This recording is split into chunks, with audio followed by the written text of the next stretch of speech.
Assalamualaikum warahmatullahi wabarakatuh. Perkenalkan kami dari kelompok kedua yang beranggotakan saya sendiri, Hasna Zakiah, NRP 17, lalu ada Tiffany, NRP 34, lalu ada Indah Pangestu, NRP 43, dan Angelika Deviana, NRP 110. Kami di sini akan membahas bab 2 yang berisikan tentang materi metode keuangan dasar atau Basic Financial Method. Nah, ada 4 topik yang akan dibahas, yaitu Basic Financial Method itu sendiri, lalu yang kedua ada Break-Even Analysis, yang ketiga ada Payback Period Method, dan yang terakhir ada ARR atau Accounting Rate of Return Methodology. Serta di bagian akhir kita juga akan menambahkan studi kasus dan juga pembahasan dari pertanyaan konsep dan diskusi. Langsung saja pada topik yang pertama. Jadi sebelumnya metode financial method ini dibagi menjadi dua, yaitu Basic Financial Method dan juga Advanced Financial Method. Nah, untuk yang advance ini akan dibahas pada bab selanjutnya, dan kita akan fokus pada Basic Financial Method. Untuk Basic Financial Method ini, contohnya adalah Break-Even Analysis, Payback Period, dan juga ARR. Sedangkan Advanced contohnya ada Value Analysis, Profitability Index, ROI, dan IRR. Basic Financial Method adalah metode yang berakar pada bidang finansial dan akuntansi, serta digunakan secara sederhana dalam capital budgeting decision. Lalu apa itu capital budgeting decision? Capital budgeting decision ini adalah proses perencanaan dalam menentukan investasi jangka panjang suatu perusahaan, seperti dalam bentuk mesin, fasilitas, produk, keahlian manajemen, dan teknologi informasi.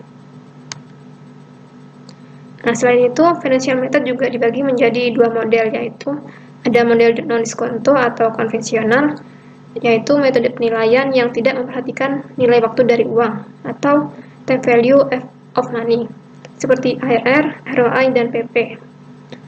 Dan yang kedua ada model diskonto atau discounted cash flow, yaitu metode penilaian yang secara tidak langsung memperhatikan nilai waktu dari uang dan melibatkan konsep diskonto arus kas investasi seperti NPV dan juga ARR.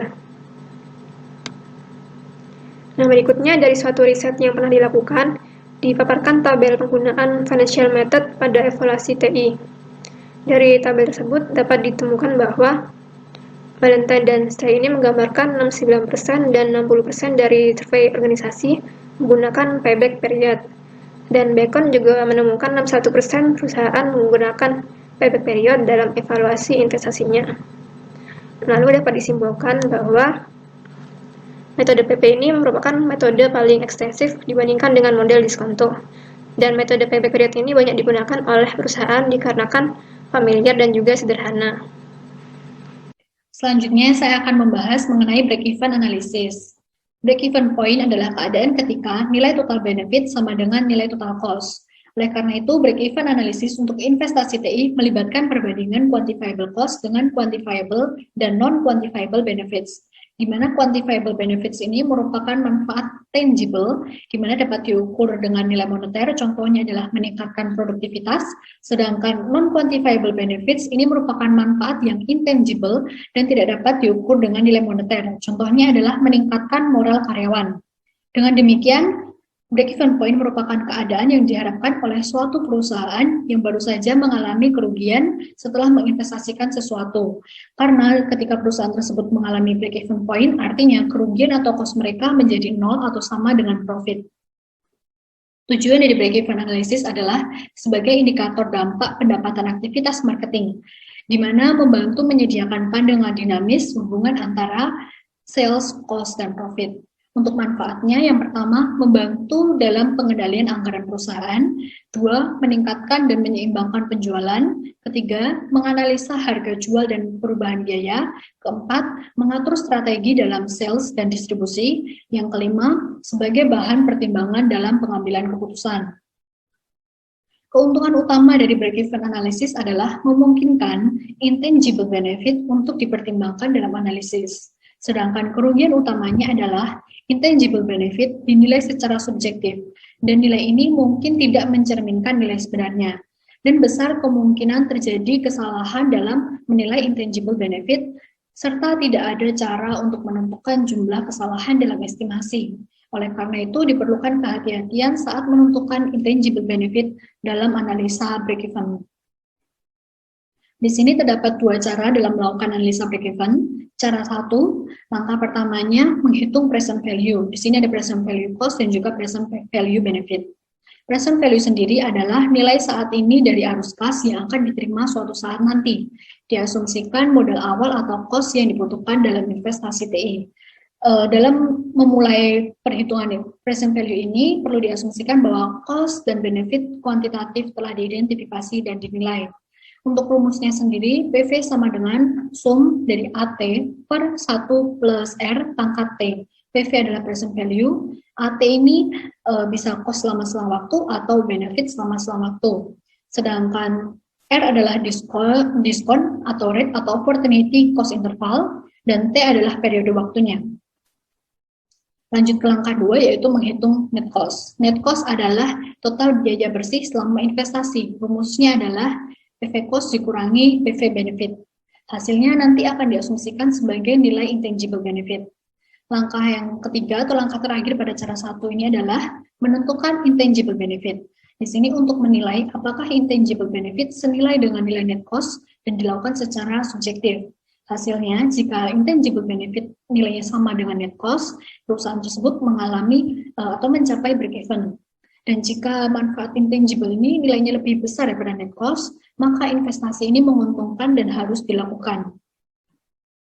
Selanjutnya saya akan membahas cara 2 untuk langkah yang pertama, yaitu menentukan fixed cost dari perusahaan. Fixed cost adalah semua biaya yang tidak bergantung pada volume atau jumlah dari produksi. Di sini memiliki nilai atau cost yang tetap. Contohnya adalah biaya sewa. Langkah yang kedua, menentukan variable cost dari perusahaan. Variable cost adalah semua biaya yang dapat berubah-ubah nilainya dan bergantung pada volume atau jumlah dari produksi. Contohnya adalah biaya bahan baku. Lanjut ke langkah ketiga, yaitu menentukan harga produk yang akan dijual.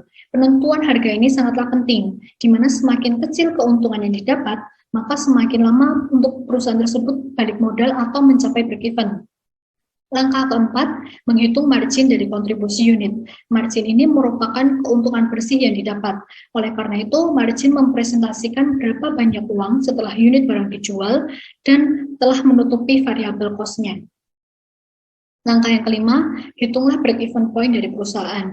Ini di sini memberikan informasi kepada perusahaan berapa volume atau jumlah dari sales yang harus dicapai agar menutupi biaya. Di mana ini merupakan keadaan yang perusahaan tidak mengalami keuntungan ataupun juga tidak mengalami kerugian, tidak untung, tidak rugi. Caranya dengan membagi semua fixed cost dengan margin dari produk. Langkah keenam atau langkah terakhir dari cara 2 ini adalah menentukan profit atau rugi yang mungkin akan terjadi. Di sini perusahaan dapat menghitung kemungkinan profit yang akan didapat serta kemungkinan kerugian yang harus ditanggung untuk menghasilkan produk.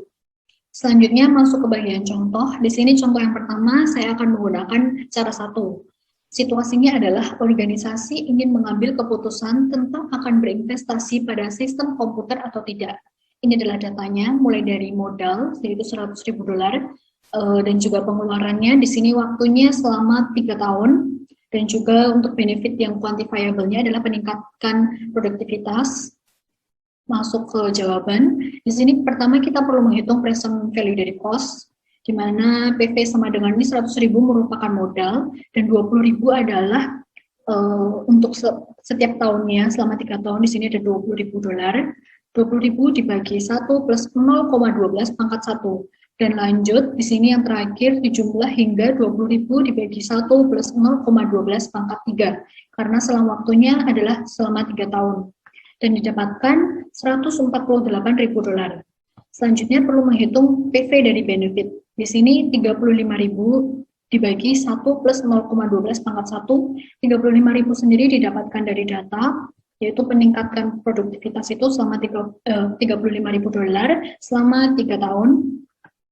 Sama rumusnya, dan didapatkan PV benefit adalah $84.000. Selanjutnya kita menghitung net cost, yaitu dengan mengurangi PV cost dikurangi dengan PV benefit. Hasilnya adalah $63.000. Dan net cost ini perhitungannya selama untuk 3 tahun ya. Selanjutnya kita perlu menghitung equivalent annual value, yaitu jumlah konstan per tahun dari biaya net cost. Karena tadi net cost selama 3 tahun kita bagi menjadi 3 dan didapatkan $26.635.000. Oleh karena itu, selanjutnya langkah terakhirnya adalah pihak manajemen harus dapat menentukan apakah peningkatan moral pegawai senilai dari net cost yaitu $26.635 per tahunnya selama 3 tahun. Iya atau tidak? Jika memang moral pegawai ini senilai dari $26.000 tersebut, maka investasi bisa dilakukan dan mengalami break-even point. Selanjutnya masuk ke contoh 2. Di sini saya akan menggunakan cara 2. Di sini perusahaan XYZ adalah perusahaan manufaktur yang ingin mengembangkan sistem integrasi mereka. Ini kita ringkas di jawaban. Di sini dari soal diketahui bahwa fixed cost itu 800 juta, variable cost-nya 1 miliar, penjualan totalnya adalah 3 miliar, dan pendapatan netonya adalah 700 juta per tahun. Selanjutnya kita perlu menghitung contribution-nya, yaitu penjualan dikurangi dengan variable cost, didapatkan 2 miliar. Kemudian kita menghitung break-even point, di sini fixed cost dibagi contribution dibagi sales. Di sini fixed cost-nya adalah 800 juta, dibagi dengan 2 miliar, dibagi 3 miliar. Hasilnya adalah 1,2 miliar. Selanjutnya, break-even point akan terjadi ketika pendapatan dari perusahaan tersebut mencapai total 1,2 miliar rupiah. Dan diketahui bahwa pendapatan netonya adalah 700 juta per tahun. Oleh karena itu, perusahaan bisa mencapai break-even pada tahun kedua. Ini dihitung dari 1,2 miliar ini dibagi 700 juta. Hasilnya kurang lebih 2 tahun. Masuk ke contoh 3. Di sini saya juga akan menggunakan cara 2. Misalkan ada sebuah perusahaan ABC yang ingin bergerak di bidang penjualan hard disk komputer. Jadi soal ini diringkas, diketahui bahwa total cost itu adalah 800 juta rupiah per 100 barang. Oleh karena itu kita ingin menghitung per 1 unit barang dan didapatkan bahwa cost untuk 1 unit barang adalah 8 juta rupiah. Dan margin yang diinginkan perusahaan adalah 10%. Masuk ke perhitungan. Harga jual dari margin ini adalah 10%, margin 10%, caranya adalah 8 juta tadi ditambah 10% dikali 8 juta. Maka harga jualnya adalah 8.800.000. Masuk ke laba berproduksi. Di sini dengan harga jual dikurangi dengan cost tiap unitnya, yaitu 8.800.000 dikurangi 8 juta, didapatkan 800.000 rupiah. Lalu kita menghitung break-even point, yaitu cost dibagi dengan profit. Di sini 800 juta dibagi dengan 800.000, didapatkan yaitu 1.000 barang atau 1.000 unit.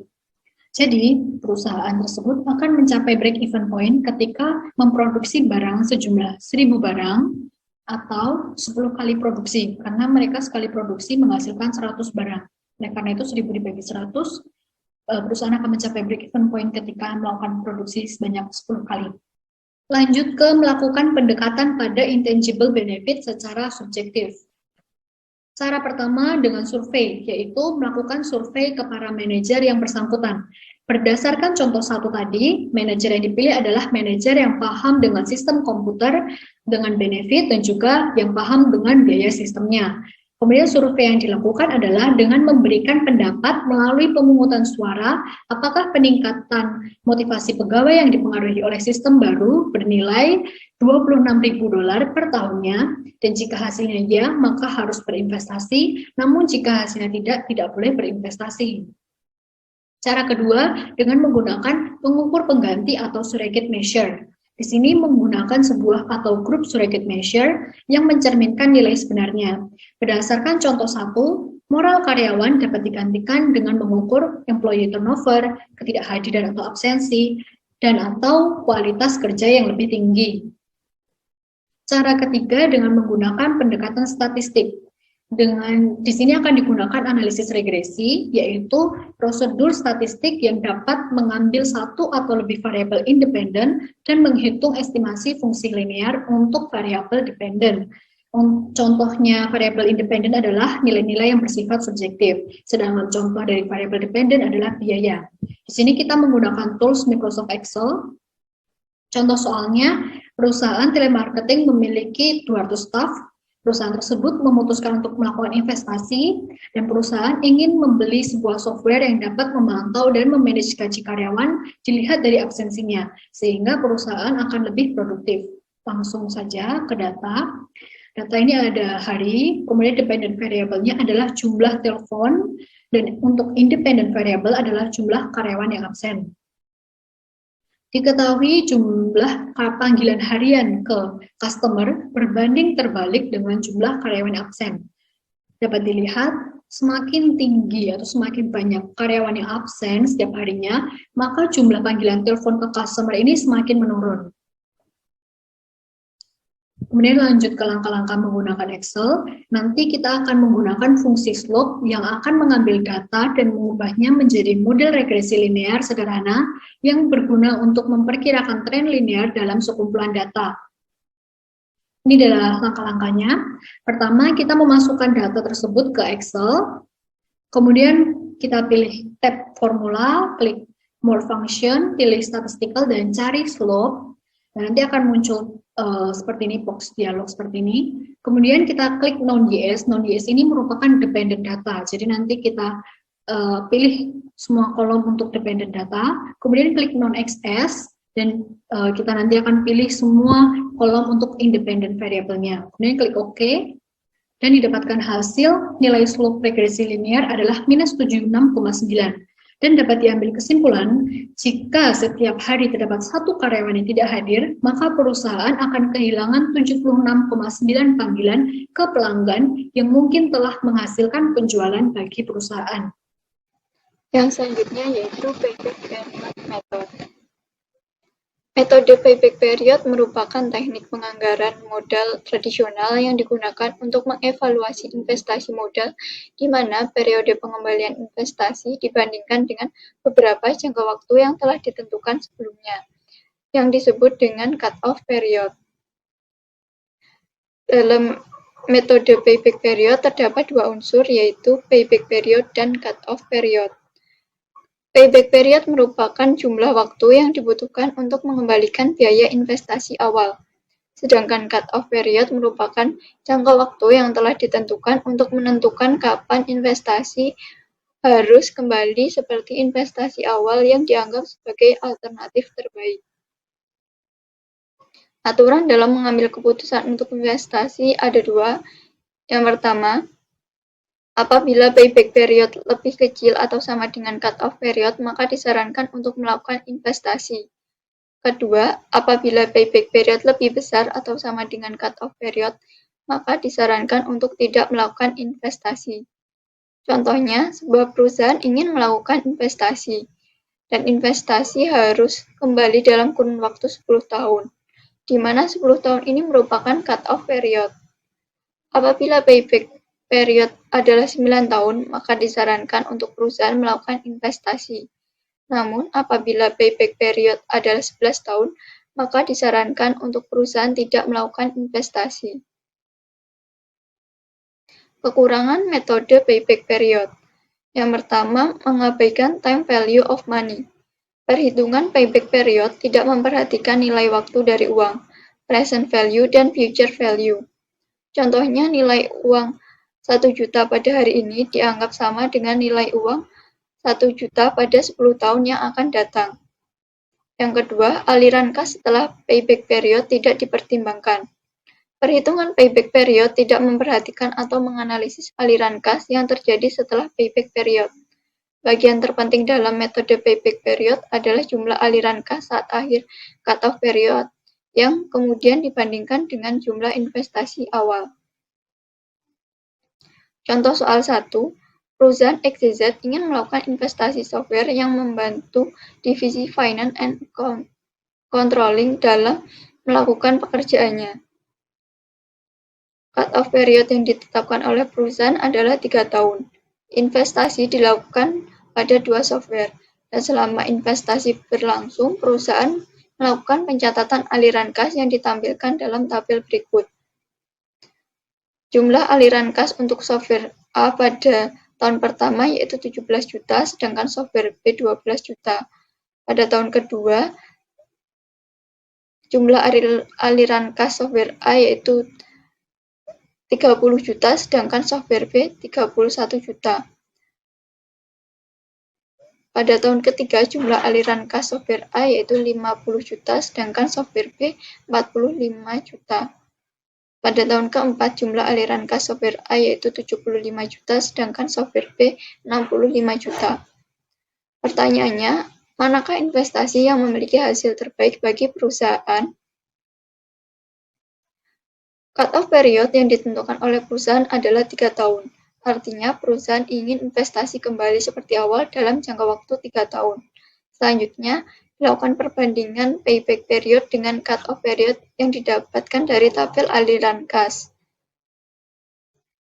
Software A membutuhkan waktu 3 tahun untuk mengembalikan investasi awal, yang berarti payback period sama dengan cut-off period. Sedangkan software B membutuhkan waktu 4 tahun untuk mengembalikan investasi awal, di mana payback period lebih besar dari cut-off period, sehingga dapat disimpulkan investasi terbaik adalah software A. Sedangkan software B berpotensi menimbulkan kerugian bagi perusahaan bahkan setelah investasi diakhiri. Contoh soal kedua, dengan studi kasus yang sama, perusahaan XYZ memiliki aliran kas pada investasi software sebagai berikut. Jumlah aliran kas pada tahun pertama untuk software A yaitu 17 juta, sedangkan software B 31 juta. Jumlah aliran kas pada tahun kedua software A yaitu 30 juta, sedangkan software B 50 juta. Jumlah aliran kas tahun ketiga software A yaitu 45 juta, sedangkan software B 63 juta. Jumlah aliran kas tahun keempat software A 80 juta, sedangkan software B 70 juta. Pertanyaannya, manakah investasi yang memiliki hasil terbaik bagi perusahaan? Cut-off periode yang ditentukan oleh perusahaan ialah 3 tahun. Nah, selanjutnya kita bandingkan payback period dengan cut-off period. Software A memerlukan waktu 4 tahun untuk mengembalikan investasi awal, di mana payback period lebih besar dari cut-off period. Nah, sedangkan software B membutuhkan 2 tahun untuk mengembalikan investasi awal, di mana payback period lebih kecil dari cut-off period. Sehingga dapat disimpulkan software B dianggap lebih baik daripada software A karena dapat mengembalikan investasi dalam jangka waktu yang lebih cepat daripada software A. Namun, pada tahun keempat, software A memberikan benefit yang lebih besar yaitu 80 juta dibandingkan dengan software B yang menghasilkan benefit 70 juta. Jika seperti ini, maka investasi yang terbaik bagi perusahaan XYZ adalah dengan menggunakan metode diskon cash flow yang bisa mengatasi permasalahan tersebut, atau dengan menggunakan cut-off period sebagai indikator penilaian kesuksesan investasi. Dari penjelasan tersebut dapat disimpulkan bahwa menurut survei yang dilakukan oleh Daly dan Touch, metode payback period lebih mudah dipahami dan diimplementasikan dibandingkan dengan metode lain yang lebih advance. Metode payback period ini tidak memperhatikan time value of money, sehingga lebih disarankan untuk menghitung investasi dengan cut-off periode yang pendek. Metode payback period juga mengabaikan aliran kas setelah payback period, sehingga perusahaan disarankan untuk menentukan prioritas investasi di awal, apakah untuk benefit maksimal atau kerugian minimal. Masuk pada bagian yang keempat, yaitu Accounting Rate of Return Methodology. Sebenarnya Accounting Rate of Return Methodology itu apa sih? Nah, Accounting Rate of Return Methodology adalah teknik yang biasanya digunakan dalam pengambilan keputusan penganggaran modal, di mana tingkat pengembalian akuntansi dibandingkan dengan tingkat pengembalian yang dipotong. Nah, di sini tingkat pengembalian akuntansi atau ARR juga disebut tingkat pengembalian buku, adalah pendapatan tahunan rata-rata dari investasi TI dibagi dengan nilai buku tahunan rata-rata dari biaya investasi awal. Sama seperti periode cut-off yang digunakan dalam metodologi payback period, tingkat pengembalian pendapatan harus ditetapkan dengan hati-hati dan digunakan untuk menentukan apakah investasi harus dilakukan dan atau untuk menentukan investasi terbaik. Selanjutnya, rumus tingkat pengembalian akuntansi atau ARR di sini adalah rata-rata pendapatan bersih per tahun dibagi rata-rata aset buku per tahun. Di mana rata-rata pendapatan bersih per tahun dan rata-rata aset buku per tahun dihitung dengan nilai yang akan muncul pada laporan keuangan organisasi. Nah, untuk contoh soalnya di sini, misalkan ada sebuah organisasi memiliki modal awal sebesar $90.000. Organisasi tersebut memiliki keinginan berinvestasi sistem komputer. Hitung tingkat pengembalian akuntansi jika investasi disusutkan dengan garis lurus selama 3 tahun dengan cut-off rate of return adalah 10%. Tentukan apakah harus berinvestasi atau tidak. Nah, di sini yang pertama harus diketahui adalah cut-off rate of return dari soal untuk kita memulai mengerjakan soal tentang tingkat pengembalian akuntansi seperti rumus yang sudah dijelaskan tadi. Nah, di sini besaran cut-off rate of return-nya adalah 10% dan modal awalnya adalah 90%. Lalu perlu digarisbawahi juga investasi yang ada disusutkan atau didepresiasi dengan cara apa? Di sini dengan secara garis lurus dan lamanya selama 3 tahun. Nah, untuk mengerjakan dari rumus tersebut dan untuk memperoleh tingkat pengembalian akuntansi, maka harus ada diketahui arus masuk dan depresiasi untuk mendapatkan pendapatan bersih, di mana pendapatan bersih itu arus masuk tunai dikurangi depresiasi. Dan di sini sudah ada tabel arus masuk dan depresiasi dari organisasi tersebut. Nah, di sini karena tadi organisasi tersebut menggunakan depresiasi garis lurus, maka pada bagian depresiasi pada tahun pertama sampai tahun ketiga menunjukkan nilai yang sama, yaitu sebesar $30.000. Nah, di sini tertulis dalam satuan dolar. Nah, untuk itu, untuk pendapatan bersih pada tahun yang pertama diperoleh dari arus masuk tunai sebesar $50.000 dikurangi depresiasi sebesar $30.000, menghasilkan pendapatan bersih sebesar $20.000. Dan begitu seterusnya sampai tahun yang ketiga. Setelah didapatkan pendapatan bersih, maka bisa dicari rata-rata pendapatan bersih per tahunnya dan didapatkan $10.000. Selanjutnya, yang dibutuhkan setelah mendapatkan rata-rata pendapatan bersih per tahun, maka harus dicari rata-rata aset buku per tahun. Nah, di sini nilai buku bersih aset yang menjadi dasar dalam penentuan rata-rata aset buku per tahunnya. Nah, nilai buku bersih aset ini diperoleh dari nilai buku kotor aset dikurangi depresiasi kumulatif. Dan di sini untuk nilai aset buku maka dihitung sejak tahun pertama. Tahun tahun yang ke-0, tahun di mana investasi itu baru dimulai. Sehingga setelah menghitung semua sampai tahun yang ketiga nilai buku bersih asetnya, maka dapat diperoleh rata-rata aset buku per tahunnya sebesar $45.000. Dari perhitungan yang sudah dilakukan sebelumnya, masuk pada perhitungan untuk memperoleh nilai dari tingkat pengembalian akuntansi, di mana nilai rata-rata pendapatan bersih per tahunnya adalah $10.000 dan rata-rata aset buku per tahunnya $45.000. Maka didapatkan 0,222 untuk nilai tingkat pengembalian akuntansi. Nah, dari sini bisa didapatkan bahwa tingkat pengembalian akuntansi dengan nilai sebesar 0,222 atau sebesar 22,2% tersebut lebih besar dari nilai cut-off rate of return yang telah ditetapkan di awal tadi atau yang ada pada soal, yaitu sebesar 10%.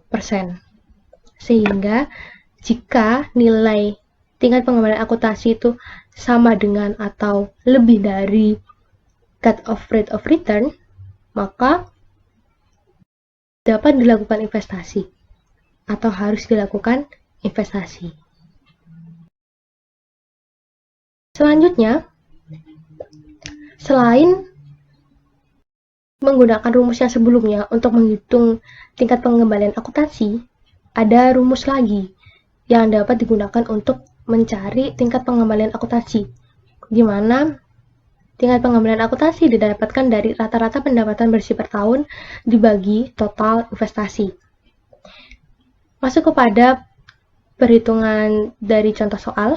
Nah, di sini untuk studi kasusnya sama dengan yang tadi untuk contoh soal di rumus yang pertama. Nah, di sini karena tadi telah diperoleh rata-rata pendapatan bersih per tahunnya sebesar $10.000 dan di sini total investasi mengarah kepada jumlah investasi yang diberikan di awal, yaitu sebesar $90.000 dan di sini mendapatkan nilai sebesar 0,11. Nah, dari perhitungan pada rumus yang kedua ini juga dihasilkan hasil sebesar 0,11 atau 11%, di mana lebih besar dari nilai cut-off rate of return yang telah ditetapkan di awal atau yang ada pada soal, yaitu sebesar 90%. Dan hal ini menjadi alasan untuk melakukan investasi pada sistem komputer ini. Sebenarnya untuk kedua rumus ini hasilnya walaupun berbeda, namun kedua-duanya sama-sama benarnya.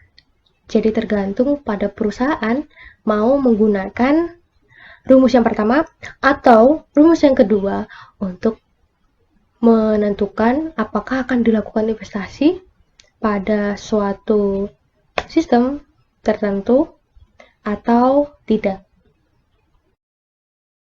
Nah, di sini tergantung juga pada perusahaan lebih nyaman untuk menentukannya menggunakan rumus yang pertama atau menggunakan rumus yang kedua. Nah, di sini accounting rate of return methodology juga memiliki kelebihan dan kekurangan. Nah, untuk yang pertama, kelebihannya, metodologi tingkat pengembalian akuntansi atau accounting rate of return methodology di sini karena dengan rumusnya yang sederhana seperti itu, maka bisa dibilang metodologi ini mudah untuk digunakan, maupun juga disajikan hasil dari perhitungannya.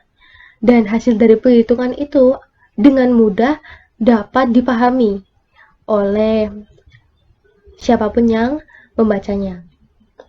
Namun di sisi lain, metodologi ini juga memiliki kekurangan, yaitu tidak mempertimbangkan nilai waktu uang. Dan nilai buku yang ada bergantung pada jenis dan keputusan yang ditetapkan oleh akuntan dari perusahaan atau organisasi yang terkait. Selanjutnya, masuk pada bagian studi kasus. Untuk lebih memperkuat lagi pemahaman mengenai kedua rumus tersebut. Nah, di sini sudah ada salah satu contoh studi kasusnya. Suatu perusahaan ingin berinvestasi pada sistem komputer. Perusahaan memiliki modal awal sebesar $50.000 dengan depresiasi dipercepat selama 3 tahun. Nah, di sini yang perlu kita garis bawahi, depresiasi yang dilakukan adalah depresiasi dipercepat. Berbeda dengan dua contoh soal pada masing-masing rumus yang telah dijelaskan di depan tadi. Nah, apa yang membedakannya? Yang membedakannya adalah nilai dari depresiasinya ini antara 3 tahun, karena di situ terusnya 3 tahun, maka akan berbeda-beda.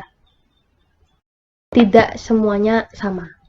Nah, di sini ditentukan bahwa pada tahun yang pertama untuk depresiasinya sebesar $50.000, untuk tahun yang kedua sebesar $20.000, dan tahun yang ketiga sebesar $20.000. Maka hitunglah berapa tingkat pengembalian akuntansi jika berinvestasi pada sistem tersebut dengan nilai cut-off rate of return-nya sebesar 15%, dan apakah harus berinvestasi atau tidak. Nah, sama seperti yang sebelumnya, yang pertama kali harus diketahui setelah mengetahui seberapa nilai dari cut-off rate of return maupun modal awal dari perusahaan tersebut dan jenis depresiasinya, maka harus diketahui pendapatan bersihnya. Karena tadi dituliskan selama 3 tahun untuk perhitungan ini, maka harus diketahui pendapatan bersih hingga tahun yang ketiga dengan nilai depresiasi yang telah ditentukan tadi. Seperti pada tabel yang ada di sini. Sehingga didapatkan rata-rata pendapatan bersih per tahunnya, yaitu sebesar $10.000. Nah, selanjutnya setelah mengetahui rata-rata pendapatan bersih per tahunnya, maka dengan cara yang pertama, terlebih dahulu kita akan coba, perlu diketahui rata-rata aset buku per tahun, di mana menghasilkan sebesar $37.500. Nah, di sini bisa dilihat perbedaan dari dua contoh soal yang sudah dijelaskan tadi, di mana rata-rata pendapatan bersih per tahunnya bernilai sama dan rata-rata aset buku per tahunnya bernilai berbeda. Padahal dengan data yang hanya berbeda pada bagian depresiasinya, yaitu yang awalnya tadi depresiasinya garis lurus, di sini tadi menggunakan depresiasi yang dipercepat dengan nilai $50.000, $20.000, dan $20.000. Nah, karena telah ditemukan nilai dari rata-rata aset buku per tahun, maka cara yang pertama dapat dilakukan untuk menentukan tingkat pengembalian akuntansi. Sehingga 10.000 dibagi 37.500 mendapatkan nilai 0,267. Selanjutnya, jika menggunakan cara yang kedua, maka hasil perhitungannya dengan rata-rata pendapatan bersih per tahun sebesar 10.000, lalu total investasi atau investasi di awal tadi adalah 50.000, maka hasilnya 0,5. Sehingga dari cara yang pertama tadi, nilai tingkat pengembalian akuntansinya sebesar 0,267 atau 26,7%. Dan menggunakan cara yang kedua sebesar 0,5 atau 50%. Nah, karena tadi besar nilai dari cut-off rate of return-nya adalah 15%, maka hasil dari kedua cara yang telah dicoba tersebut melebihi nilai cut-off rate of return yang sebesar 15% tadi. Sehingga perlu dilakukan investasi ini. Pertanyaan diskusi. 1. Mengapa menggunakan analisis break-even dalam pengambilan keputusan investasi TI? Pengambilan keputusan investasi TI akan menggunakan analisis break-even apabila metode yang lebih objektif tidak dapat digunakan. Misalnya, perusahaan melakukan analisis break-even untuk menentukan kapan break-even akan terjadi, sehingga perusahaan dapat menentukan strategi apa yang harus dilakukan agar mereka mencapai break-even point. Break-even point sendiri merupakan keadaan di mana pengeluaran dan pendapatan berada pada titik yang sama. Keadaan ini membuat perusahaan berada pada kondisi di mana tidak ada profit maupun kerugian. Banyak manfaat yang didapatkan oleh sebuah perusahaan dengan menerapkan dan menggunakan analisis break-even. Di antaranya yaitu membantu dalam pengendalian anggaran perusahaan, meningkatkan dan menyeimbangkan penjualan, menganalisis harga jual dan perubahan biaya, mengatur strategi dalam sales dan distribusi, serta sebagai bahan pertimbangan dalam pengambilan keputusan. 2. Mengapa keuntungan non-kuantitatif tidak jadi masalah dalam analisis break-even. Keuntungan utama dari analisis break-even yaitu memungkinkan manfaat tidak berwujud atau keuntungan kuantitatif untuk dipertimbangkan dalam analisis. Keuntungan kuantitatif adalah keuntungan yang tidak dapat dinilai dengan moneter. Keuntungan ini lebih mengarah ke performa pegawai atau motivasi pegawai yang akan menghasilkan keuntungan bagi organisasi. Namun, kelemahan dari analisis break-even ini adalah keuntungan kuantitatif dinilai secara subjektif, dan nilainya mungkin tidak mencerminkan nilai yang sebenarnya. Kesalahan dalam menilai manfaat secara subjektif mungkin besar, dan tidak ada cara untuk menentukan jumlah kesalahan dalam estimasi. Keuntungan non-kuantitatif dapat dianalisis dengan menggunakan analisis regresi. Analisis regresi sendiri merupakan prosedur statistik yang menggunakan satu atau lebih variabel independen. Contohnya, nilai-nilai yang bersifat subjektif. Lanjut ke soal 3, mengapa menggunakan metode payback period pengambilan keputusan investasi TI? Jawabannya, metode payback period adalah teknik penganggaran modal tradisional yang digunakan untuk mengevaluasi investasi modal di mana periode pengambilan investasi dibandingkan dengan beberapa jangka waktu yang telah ditentukan sebelumnya, yang disebut sebagai cut-off period. Dengan demikian, metode ini dapat digunakan untuk menentukan apakah perusahaan harus berinvestasi atau tidak yang dipertimbangkan dari sisi waktu dengan melihat aturan jika payback period kurang dari sama dengan cut-off period, maka lakukan investasi.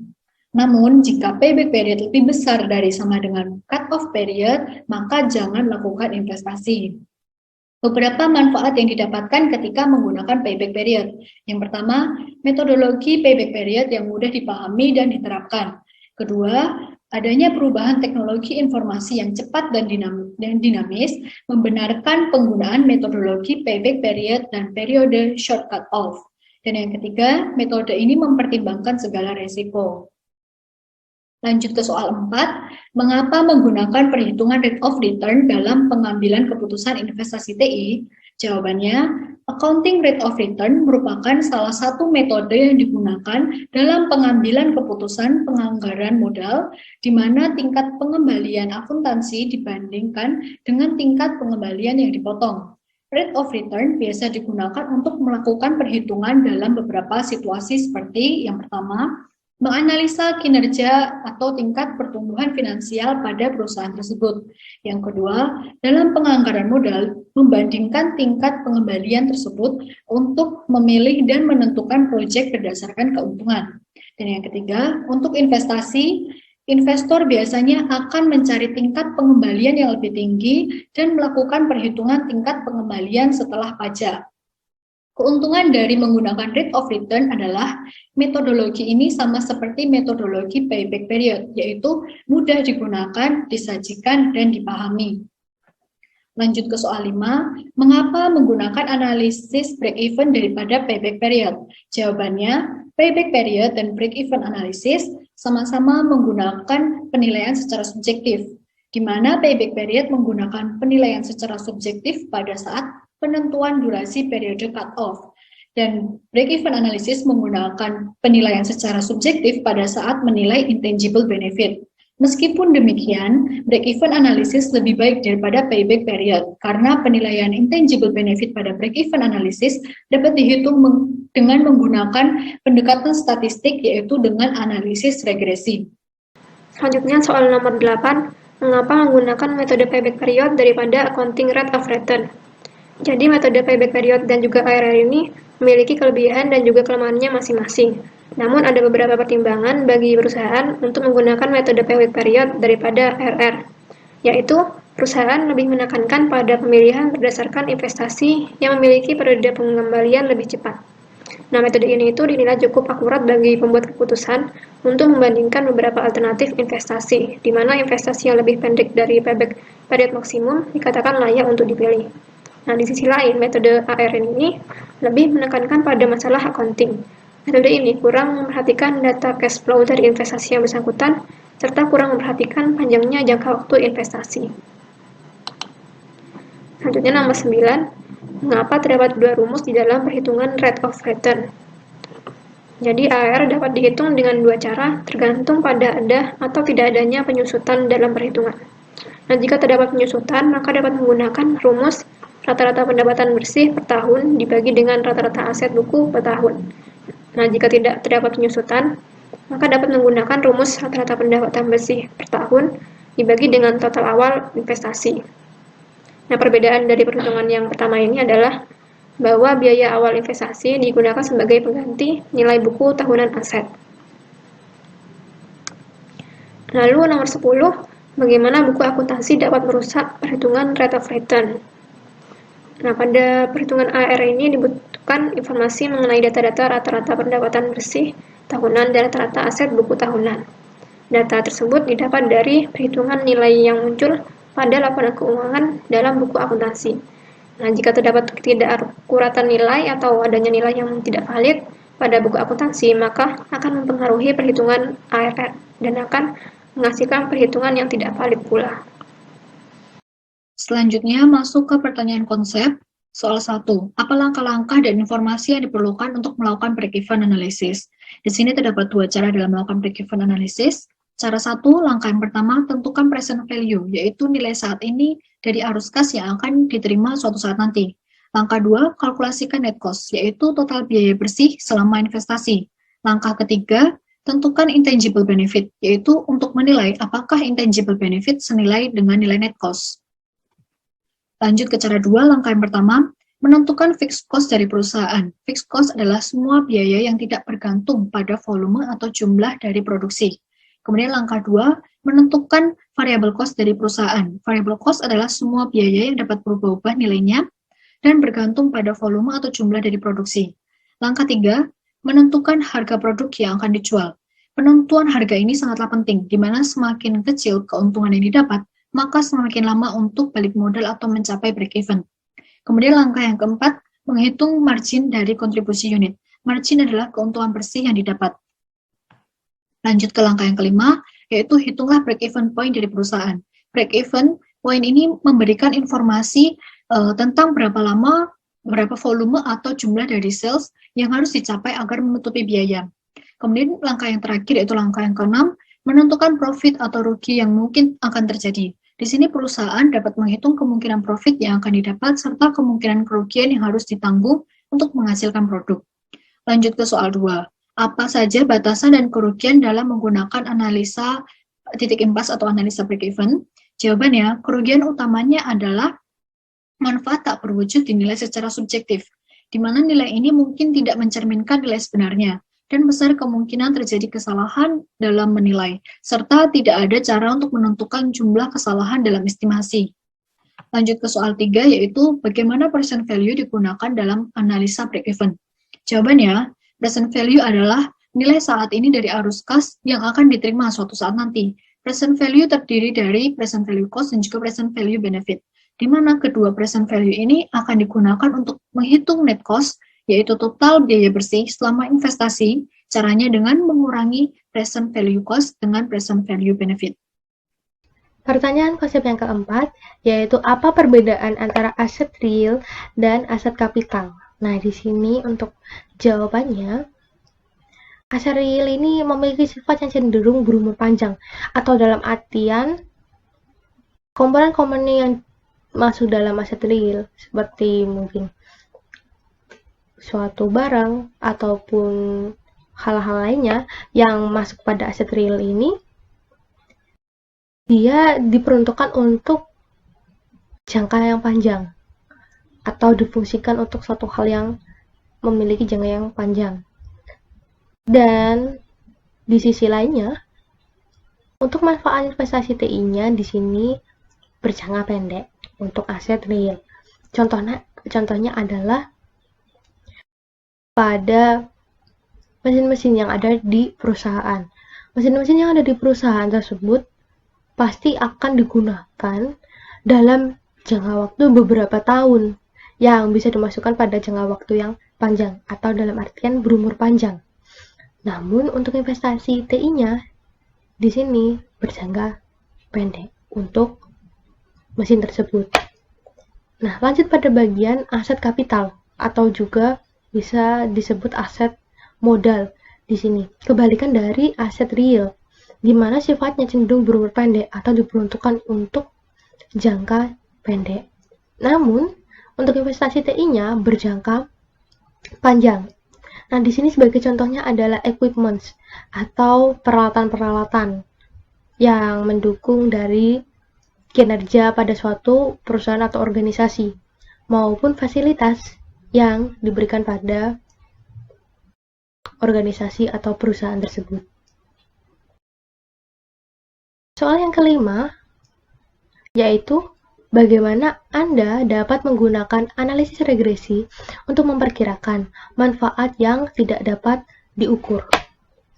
Nah, di sini analisis regresi sendiri itu melibatkan perbandingan biaya yang dapat dihitung dengan manfaat yang dapat dihitung dan dengan manfaat yang tidak dapat dihitung dari suatu TI.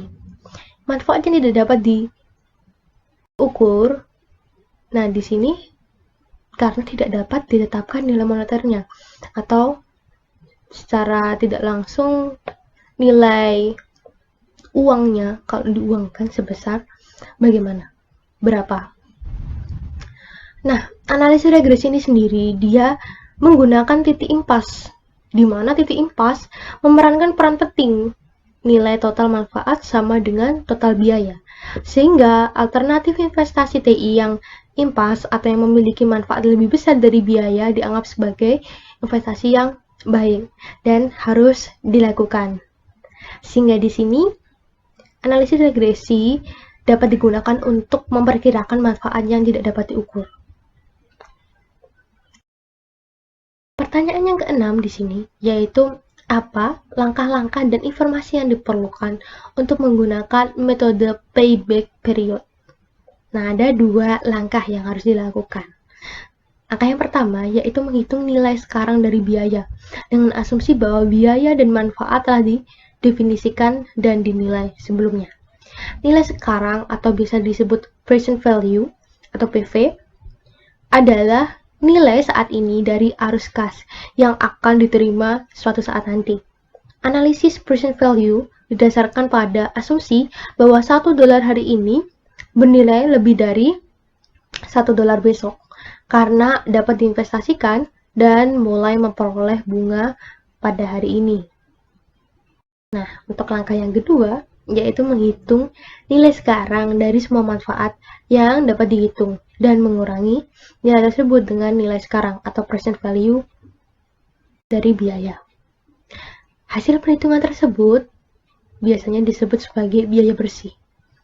Nilai manfaat tadi yang sudah dijelaskan sebelumnya yang tidak berwujud dan biasanya tidak bernilai harus sama dengan biaya bersih untuk investasi TI untuk mencapai titik impas.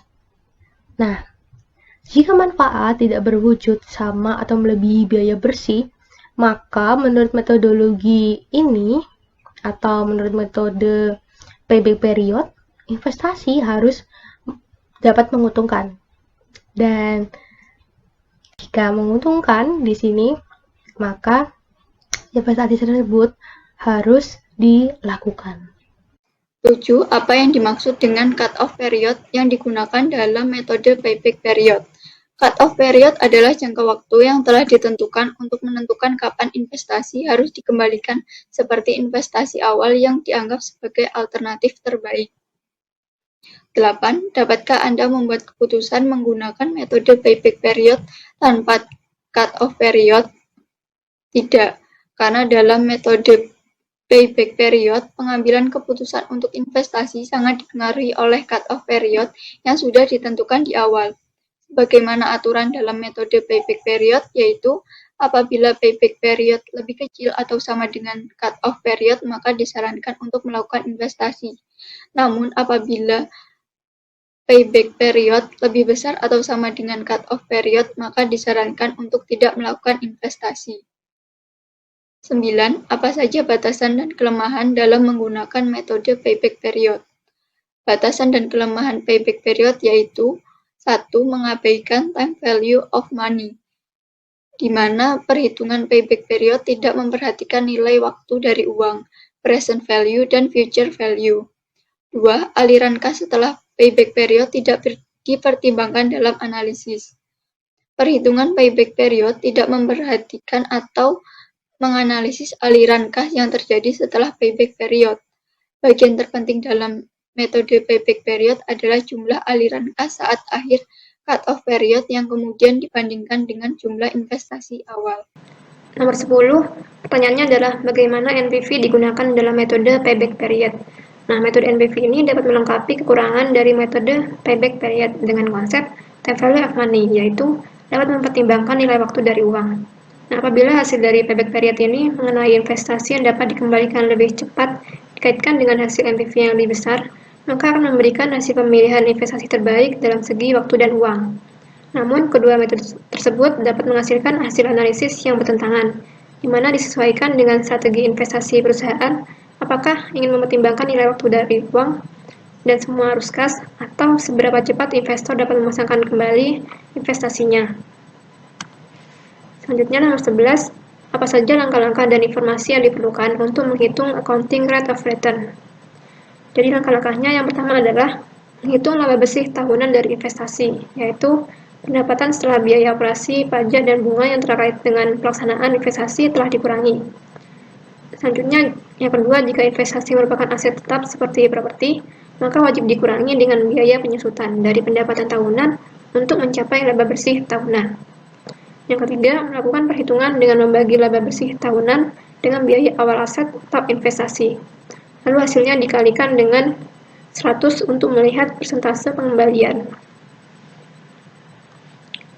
Nomor 12, apa sajakah batasan dan kelemahan dalam menggunakan accounting rate of return?